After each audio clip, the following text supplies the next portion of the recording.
Dr. Nancy Golden has been the superintendent of Springfield Public Schools since July of 2003. And this is the same district where she began her teaching career a long time ago as a special ed teacher. I won't tell them all of that, Nancy. During her tenure as superintendent, Dr. Golden has nurtured a close, collaborative working relationship with teachers and education support professionals in her district. Under this leadership, Springfield has made significant gains in student achievement. She has led the Springfield Public Schools in creating its own quality education model and its successful passage of a $42.7 million bond. In 2011, her peers in the Oregon Confederation of School Administrators named her Superintendent of the Year. In that same year, Governor John Kitzhaber tapped her to serve for 6 months as his interim education advisor, and now she serves as the governor's alternate as the chair of the Oregon Education Investment Board. Please join me in welcoming Dr. Nancy Golden.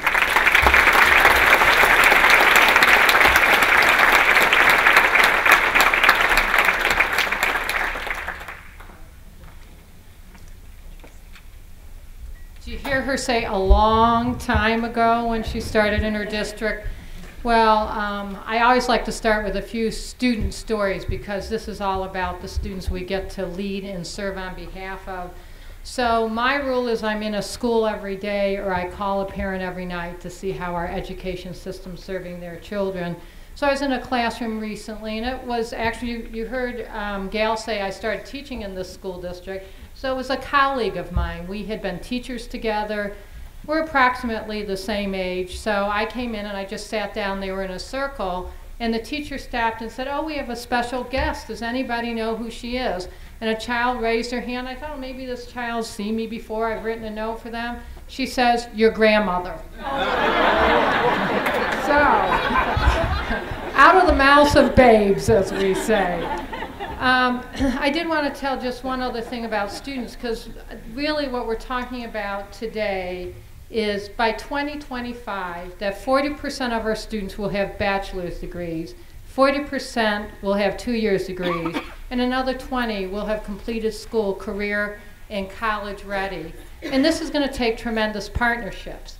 So just recently, one partnership we have is that we have a career day with our chamber, and we actually bring 8th graders all to our great big facilities. We've got people throughout many industries showing the jobs these children can go into, and many of us interview them for jobs. And I spend 3 hours interviewing 8th graders, and they might want to be a doctor or a welder eventually, but they come with jobs they currently want to do to make the interview process a little bit more realistic. So last Tuesday I was interviewing one child, and I said, "So tell me about your accomplishment." He says, "Oh, I don't keep track of those." I said, "Well, why not? You know, it's important to keep track of your accomplishments, so just tell me a few of them." He said, "Well, I'm a great skateboarder, and I'm the comedian in my class." And of course, as a teacher, I thought about those comedians I had and how wonderful and challenging they were. So another student told me that he wanted to mow lawns. So I said, "So what's your strengths for this job?" He said, "Oh, I'm fast. I can get a lawn mowed in 30 minutes. I said, "Well, what's your weakness?" He said, "Weeds." I said, "What do you mean weeds?" He said, "I'm allergic to weeds." I said, "You might want to consider another career." So, but the last student, and I've done this since I've been the superintendent, and this was probably 5 years ago, but I asked a mid-school student, "Why should I hire you for this job?" And he said, "Because I live under a bridge in a car with my mother. And every night she lights the fire so I can do my homework. And every day I go to school with my homework completed. And my mom makes sure I'm nice and clean and look like all the other students. I think that's why you should hire me." And I thought, you are hired. So, but I tell that last because this is very much the reality of many of the students that we have an opportunity to work with every day. And I must say my work with the governor makes me so hopeful, and the legislators and the educators, about the possibility that we have in our state now, given the most recent legislation and the collaborations that are developing in order to achieve that. So that's what I'm going to be sharing a little bit with you today, and do know there's many other people in the room who have the same sort of knowledge I do here on this topic. Now, I know as a teacher, and I say as an administrator, once a teacher, always a teacher. And I know engagement's a big deal. And I know this is the first day of spring break, and I'm so amazed you're all sitting here. Thank you. So I'm going to engage you. So you each have a yellow, in the middle of your table, there's some yellow sheets. Those are bingo boards. So as I speak, you will have an opportunity to just take out a pen. We're going to play traditional bingo, across, down, or diagonal. So as the first time you hear the words I say, just put an X on them. And if you're the first one, this is computer generated. There's 257 different combinations here. So it does make me stick to my script a little bit more, because I got to say the words that are on the board. If you're a winner, then you will win a $10 gift certificate to Starbucks. I asked our association vice president, what should I get for them? They said they love coffee, because our job takes a lot of energy. So let's begin. Again, the ultimate goal is 40-40-20 by the year 2025. Now, I talked about that means 40% of the people with bachelor's degrees. And I want you to know right now we have 29% of the students who have bachelor's degrees. It means 40% with association degrees or credentials, and currently we have 17%. And it means 20% with high school completion and with being career and college ready. And we have 13% now. So we've got our target, and that's great, because I'm going to talk about all the things we can do together to get there. Now, 40-40-20 goals came to us through a bill. It was Senate Bill 253. Not that you need to remember the names of all of these bills, but they are on your bingo game, so I better mention them. But I want to go back to last session, when I had an honor to work as an education advisor to the governor. And that's when Senate Bill 909 was passed. And 909, in my mind, was transformational change. Because in 909, and Hannah talked about this, that's when we really started thinking of the concept of the P20 system of public education. And P really means from really the second a child is born until they successfully are through college. Now, another thing under Senate Bill 909 was the creation of the Oregon Education Investment Board, which Hannah and I both serve on. It also said that we need to have a chief education officer, and that we needed a longitudinal database that can start showing us within the 0 to 20 seamless system of education, how are we doing in terms of reaching those targets. Another very important piece of legislation that passed last session was Senate Bill 552, and that was the appointed Superintendent of Public Instruction. And why this is important is because we know that that position should be held by someone who has a strong educational background, so they can start shifting the structure of ODE more from an organization that was based on monitoring to one that's really based on supporting all of us in achieving our achievement compacts. So that's sort of the history. And then this session, we passed Senate Bill 1581. And that's what we kind of call our partnership bill, because that's where we will see the achievement compacts. And when we talk about achievement compacts, we're really talking about how should the state invest their money to make sure we're going to reach those 40-40-20 goals, and what's the responsibility of the state, and what is the responsibility of all of us who get to work on behalf of children, with and in behalf of children. So let me tell you who Achievement Compacts are for. They're K-12 and ESD Achievement Compacts. There's 197 districts who will be working on those compacts. There's ESD compacts, which is exactly the same compact as the K-12, and I think that's significant because what it's really saying is that the ESDs are now responsible to help us in school districts achieve the targets that you'll be establishing on your achievement compacts. We have community colleges, and there's 17 in the state. They'll be doing compacts. And we have the OUS system, and then each of the 7 universities, state universities in our state. There's another compact that will be with OHSU, and that's for the health professions and the graduate science programs. Now let's really look a little bit at the compact. So this is going to take multitasking, which of course as educators we're terrific at, because you got to have your bingo board in one hand and your compact in the other hand. By the way, if you win bingo, you know what you do? You just yell out bingo. So if you look at your achievement compact, what you'll see, there's a bingo already? What? There's 2 bingos? Okay, we've got some $10 gift certificates for you. So I still have 1 left.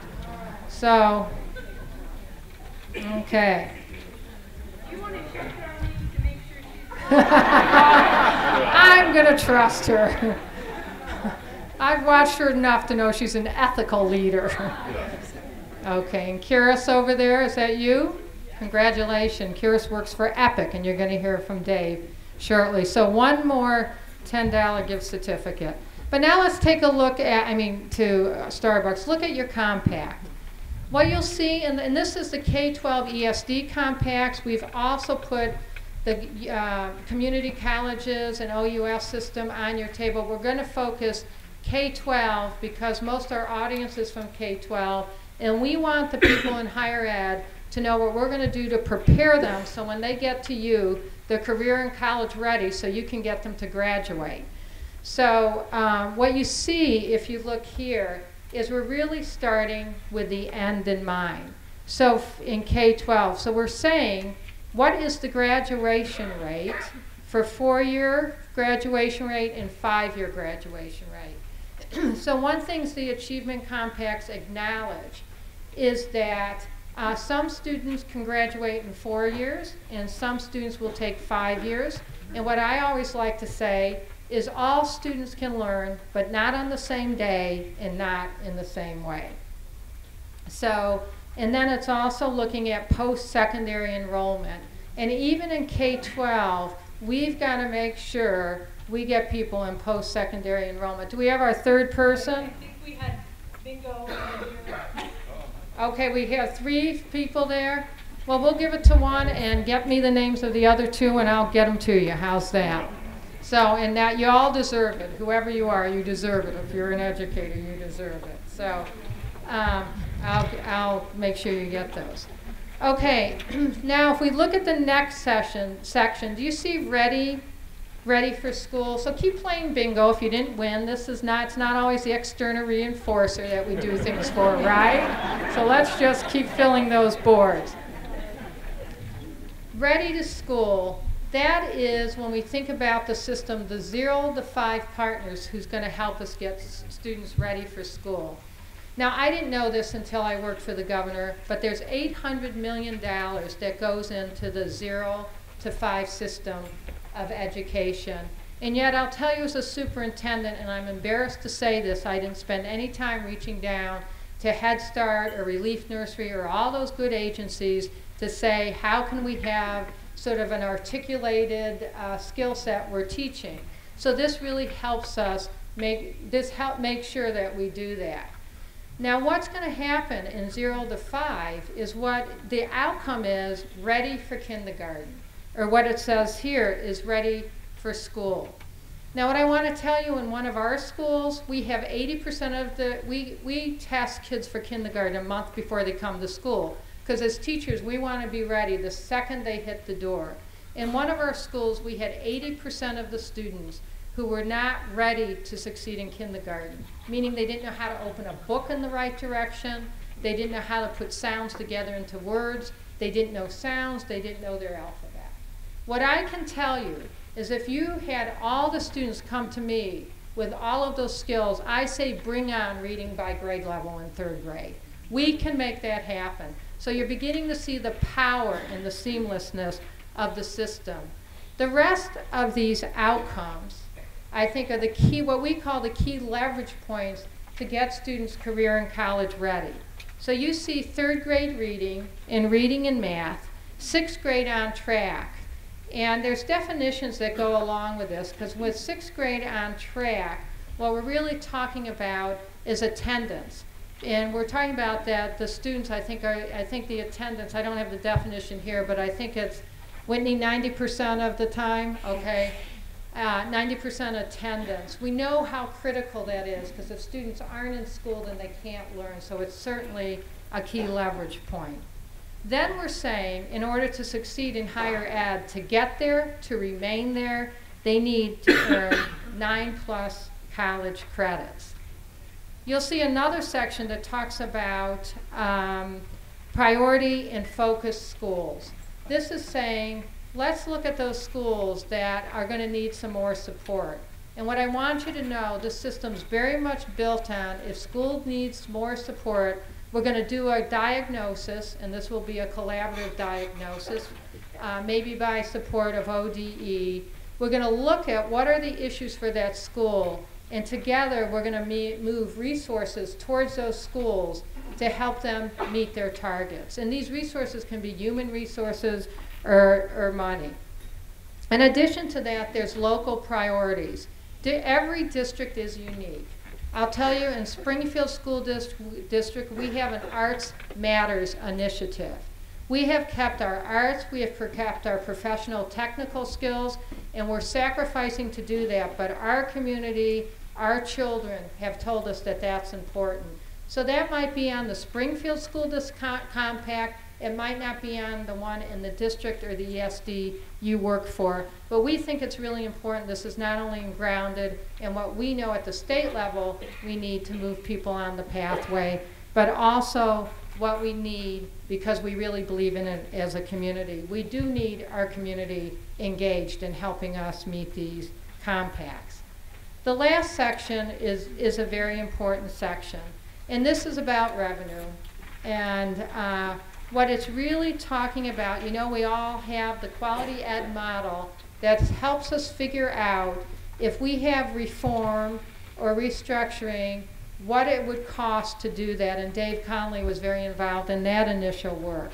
But we also want to know what's your formula revenue, what's your local revenue that doesn't pass through the formula. This would be a levy, a local levy that some districts have. What's your federal revenue, and what state grants do you have that don't pass through the formula? I think it's very important for us in the OEIB to look at all the factors that really can impact students' learning, and to really be able to, I think of the OEIB, I think Hannah does, as sort of an action research group. We keep getting more information, and that information helps us talk about what's the next thing we really have to do to make sure we meet these targets, and particularly the 40-40-20 by 2025 target. So we want to look at this and see, do the districts who have levies do better than districts that don't have levies? How about a district that doesn't have a levy and they're achieving at the same level as a district that does? What is it that they're doing in that school district that's making the difference? So again, a very important group. And I know this conference cares about equity, is about equity. So if you look at your second page, we are still going to disaggregate data, and that would be the reading data that we have to make sure, well, all of the data that we receive on the front page, to make sure we look at economically disadvantaged, limited English proficiency, students with disability. You can look across there and see all of the category. Because when we took input from the community, we heard loud and clear that we have to look at these because we can't mask achievement of one group by an average. It's just not okay if we care for all kids, which Gail did such a beautiful job of talking about, and that we believe all of them can reach the goals. So it is a high order. You know, to me, it's very inspirational. And I do want to talk a little bit more about what gives me faith that we're going to get there. What are we doing to ensure that we can get there? A piece you don't have yet is a preamble. And a preamble is what will go on the front of your compacts. And that really talks about this partnership, but the governor likes to say a handshake. And it really talks about what do the districts need to do and what do the states need to do.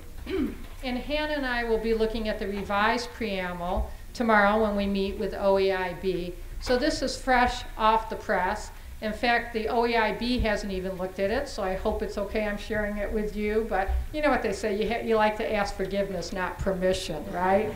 So, and this is just too important for this presentation for me not to talk about it. Because I want to, and I'm actually going to read this.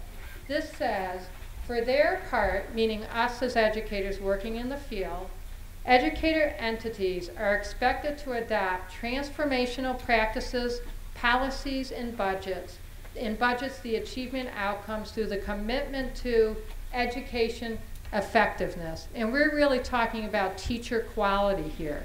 We all know teacher quality is critical, and we also know it's our responsibility, and it's also the responsibility of the state. Fiscal efficiencies, cross-institutional collaboration. I talked a little bit about that with our partnership with the Chamber. We have partnerships with United Way that are helping provide services in our schools.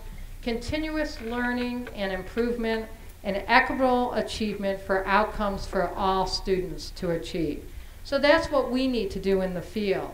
And here's what the state's going to do as their part of the handshake.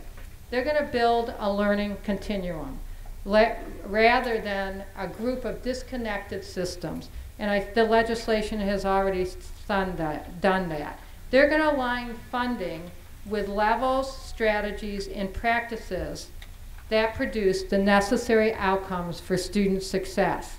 They're going to ensure that Oregon educators are well prepared and well supported. Teacher quality again.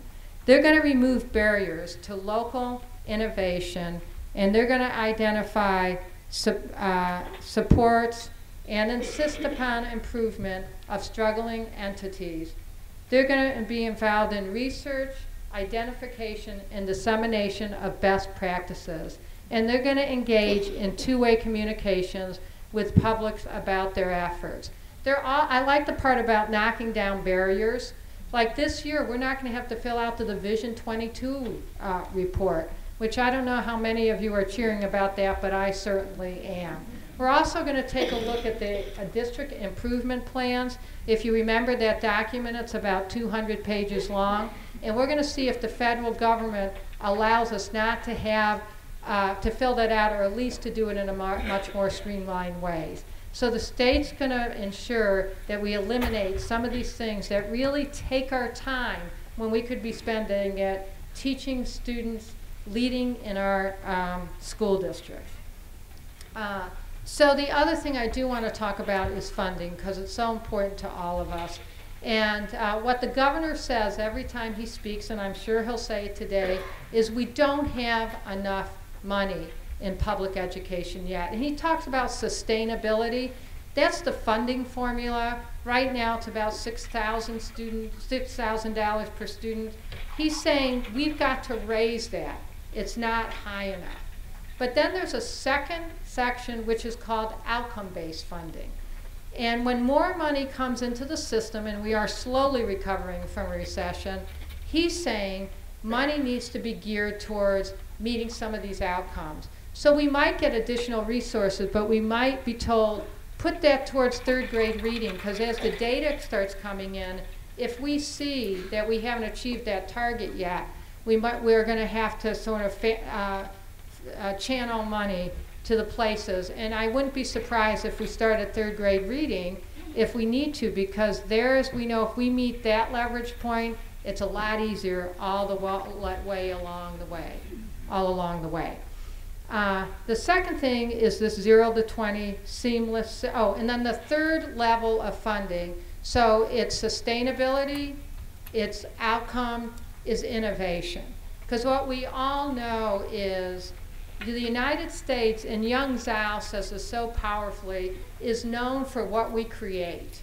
And we need to, as we go to make these targets, make sure that we create, that there's opportunity to be innovative. The 0 to 20 pathway, I think, has just a tremendous opportunity. I've already talked about that. The restructuring of agencies that are going to support us, the ESDs, the ODEs, the governor's office, the OUS system, all of these are going to be important for us to meet our success. And the waiver from No Child Left Behind. Do we hear anything about excitement about our application? The ESEA flexibility request. This means so much to all of us. I can tell you the fact that we're going to be able to measure students based on growth as opposed to an absolute standard where every child is looked at as if they have the same opportunities, they come with the same skills. That alone is going to make a significant difference for us. And the last piece I just want to talk about, because I'm sensing I might be going over, is just about what Senate Bill 1581 says about collaboration between our agencies. And I really want to acknowledge Richard and the people at OEA, because I was involved in those conversations where we worked very hard to get as part of the law, saying as we develop our targets, as we develop our goals, it has to be done with working side by side with the people who sit in the classrooms with children every single day. And that is going to happen. And not only our children, but our parents and all of the other key partners we have, our administrators, our classified, our EAs who teach alongside with our teachers. So as we think of targets, as we think of how do we work collaboratively, we're going to create this together. And there is a partnership now with OEA, COSA, and OSBA, where there's a group of us, and Lindsay Capps and I co-chair this group, where we're working to put together things like protocols. So when you're setting your targets, sitting side by side with administrators, and some districts have that level of collaboration already, and some don't. What are some protocols that can help you negotiate through it in a way that really sets the right targets, sets the right goals, so people really feel empowered to get there? So this, I believe, is a great opportunity. I think it signals that we can only achieve 40-40-20 if we work together side by side in making sure we're committed to these compacts. Now, the last thing in finishing what I want to talk about, one important partnership is people like Dave Conley, who's been a close colleague of mine. When we're setting a compact in in Springfield, we're not only thinking about what's down on that paper, we're thinking about what do we believe in. So the framework we're using for our compact is the work that Dave and his colleagues have come up with. We're saying what is important is key cognitive skills. We think students need to learn. So we're not going to drill and kill. We're going to make sure when we teach our children, we're making sure they have the thinking skills they need to be successful and graduate from post-secondary schools. We know there's key content skills that you need to build on and able to use your key cognitive skills. And we know there's key learning skills and techniques. These are the things like goal setting, that we know if students set goals, their chance of being successful is substantially increased. And we know there's key transition, knowledge, and skills. These are the skills like, do I come from a home that says you got to go to college? Am I in a school that starts talking about going to college? In Springfield, we have two no excuses universities in our elementary schools where from day one they start hearing about college. And I'm telling you, if you walk down the hall in Moffett Elementary School and you ask a child where they're going, thinking they're going to the bathroom, The response you will probably get is, I'm going to college. And that's going to come from a kindergartner, because we've got to create that culture from the very beginning. So these frameworks are what we're using, and I like to finish with that because a compact does have data on it. It does commit us to outcomes, but let's make sure it also, each of us in our district, frame it in a way that we think are very important to our students, our parents, and our community. So with that, I want to thank you. Congratulations, bingo winners. And I'm sure we're going to have an introduction of Dr. Conley now.